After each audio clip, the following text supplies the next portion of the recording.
Le dialogue de sainte Catherine de Sienne, la réforme des pasteurs, chapitre 10, suite.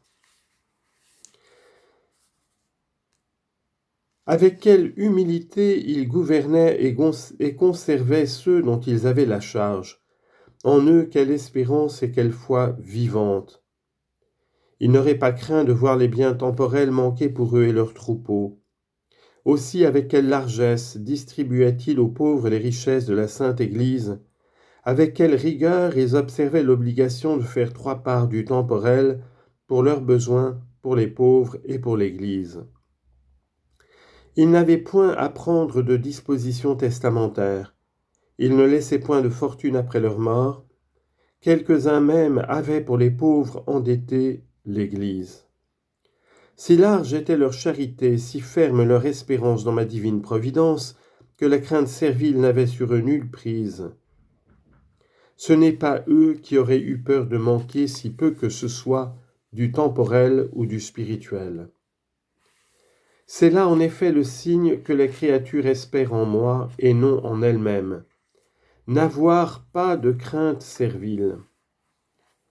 Ceux qui ont placé en eux-mêmes leur espérance craignent toujours. Ils ont peur de leur ombre, ils se demandent sans cesse si le ciel et la terre ne vont pas leur manquer. Avec cette crainte au fond du cœur et la fausse espérance qu'ils ont mise en leur petite science, ils sont tourmentés d'une sollicitude misérable pour assurer ou conserver les choses temporelles. Quant aux spirituels, on croirait qu'ils les ont rejetés par derrière leurs épaules. On ne trouve plus personne qui en ait souci. Ils ne pensent pas, ces pauvres ministres orgueilleux et sans foi, que c'est moi qui suis celui qui pourvoit en tout et pour tout aux nécessités de l'âme et du corps, bien que ma providence mesure son assistance à l'espérance que vous avez en elle. Dans leur présomption, ils ne considèrent pas les malheureux que je suis celui qui suis, qu'ils sont eux ceux qui ne sont pas, et que leur être ils le tiennent de ma bonté, comme aussi toute grâce ajoutée à leur être. C'est donc bien en vain que se fatigue celui qui veille sur la cité, si je ne la garde pas moi-même. Tous ses efforts seront inutiles, toute sa vigilance sera en défaut, s'il ne s'en remet qu'à lui seul du soin de la protéger, car c'est moi et moi seul qui la protège.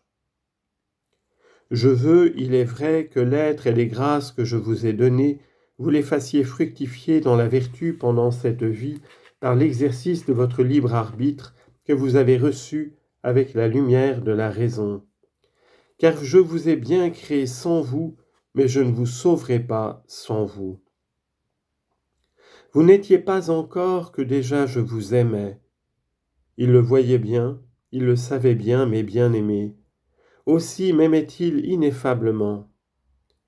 Cet amour qu'ils avaient pour moi leur inspirait une si large espérance qu'ils ne craignaient plus rien. Ils ne tremblaient pas. Sylvestre, quand il comparut devant l'empereur Constantin pour disputer avec 12 Juifs en présence de tout le peuple. Il avait la foi vivante, et donc il croyait que, m'ayant avec lui, nul ne pourrait prévaloir contre lui. Et les autres de même, ils perdaient toute crainte par l'assurance qu'ils avaient de n'être pas seuls, ils se sentaient accompagnés. En demeurant dans ma charité, ils demeuraient en moi, et de moi ils recevaient la lumière de la sagesse de mon Fils. De moi ils recevaient la puissance pour rester inébranlables et forts devant les princes et les tyrans du monde. De moi encore ils recevaient le feu de l'Esprit Saint en participant à sa clémence et à son amour ardent. Et cet amour avait, il a toujours pour cortège dans quiconque le veut participer, la lumière de la foi, l'espérance, la force, la vraie patience, l'infatigable persévérance jusqu'au dernier instant de la mort.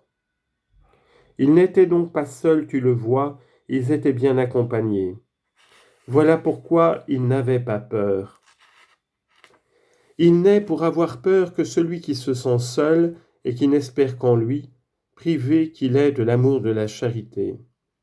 La moindre menace l'épouvante. Il est seul sans moi qui donne à l'âme, qui me possède par affection d'amour, une sécurité souveraine. N'ont-ils pas prouvé, ces glorieux et chers élus, qu'aucune menace n'avait de prise sur leur âme?